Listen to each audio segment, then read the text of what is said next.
ஏற்றுக்கொள்வார். என் நிறைவா என்னை ஏற்றுக்கொள்வார். என் தலைவா ஏற்றுக்கொள்வார். என் நிறைவா என்னை ஏற்றுக்கொள்வார்.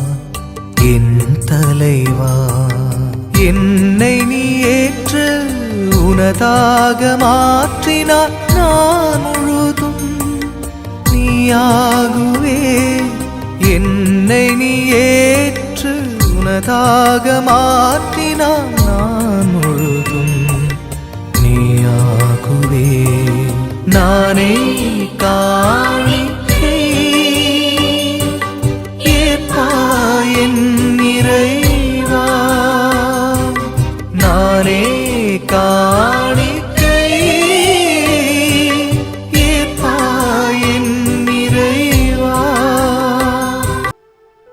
சாலமோனின் ஞான புத்தகம் 2வது அதிகாரம் 23-24 இறைவார்த்தைகள். கடவுள் மனிதர்களை அழியாமைக்கென்று படைத்தார். தம் சொந்த இயல்பின் சாயலில் அவர்களை உருவாக்கினார். ஆனால் அலகையின் பொறாமையால் சாவு உலகில் நுழைந்தது. அதை சார்ந்து நிற்போர் இறப்புக்கு உள்ளாவார். நற்கருணையில் எழுந்தருளியிருக்கும் இறைவா, இந்த நாளை தந்த கிருபைக்காக உமக்கு நன்றி கூறுகிறோம். இந்த நாள் முழுவதும் உமது திருவுளத்தை நிறைவேற்றுகிற உமது அன்பு மகனாக மகளாக வாழ ஆண்டவரே எங்களை ஆசிர்வதிப்பீராக. நற்கருணை ஆண்டவரே எங்களை பாதுகாப்பீராக. உம்முடைய இறை பிரசன்னத்தை தாங்கி வாழ்கிற மக்களாய் நாங்கள் செயல்பட ஆண்டவரே நற்கருணையின் சாட்சிகளாய் எங்களை இன்று வாழச் செய்வீராக. அன்பிற்குரியவர்களே, நாம் ஒவ்வொருவரும் கடவுளுக்கு உரியவர்கள்.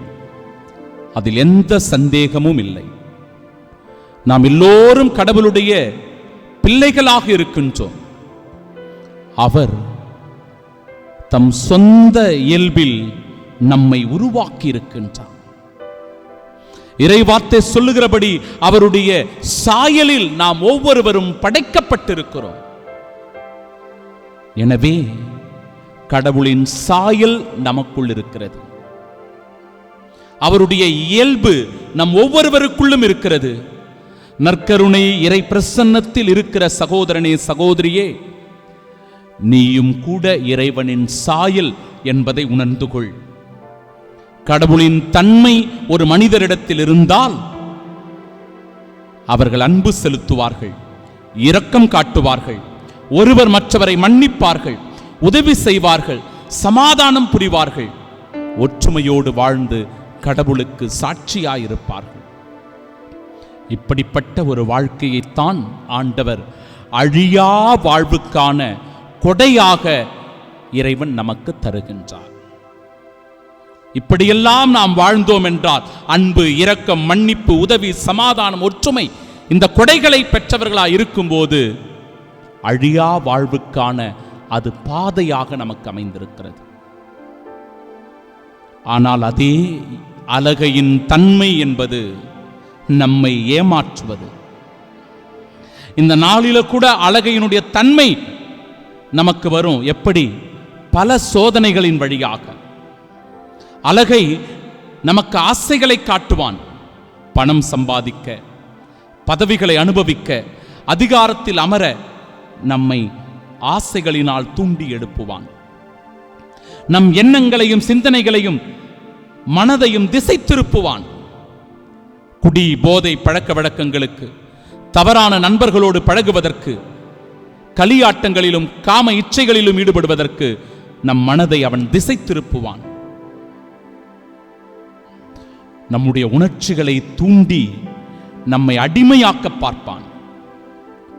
கோபம், பொறாமை, வெறுப்பு, மூர்க்கத்தனம், அடிதடி, மதியாமை, இப்படிப்பட்ட செயல்கள் எல்லாமே அலகையின் தன்மையை குறிக்கின்ற செயல்கள். அப்படி என்றால் இவை நம்மை சாவுக்கு, அழியும் தன்மைக்கு இழுத்துச் செல்லுகிறது. ஆண்டவரே, நற்கருணையில் எழுந்தருளியிருப்பவரே, அலகையின் சோதனையிலிருந்து இன்று எங்களை பாதுகாத்து உமது இயல்பின் தன்மைக்கேற்ப வாழ்ந்து நாங்கள் இன்று உமது சாட்சிகளாய் வாழ வரம் தாரும். ஆமீன். ஏற்றுக்கொள்வார் என் நிறைவா, என்னை ஏற்றுக்கொள்வார் என் தலைவா. ஏற்றுக்கொள்வார் என் நிறைவா, என்னை ஏற்றுக்கொள்வார் என் தலைவா. என்னை நீ ஏற்று உனதாக மாற்றினார், நான் முழுதும் நீயாகுவே.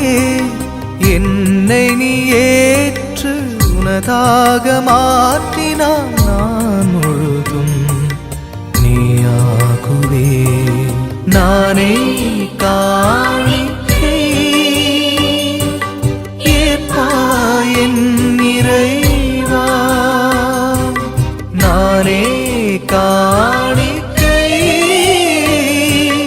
ஏற்பாய் என் நிறைவா.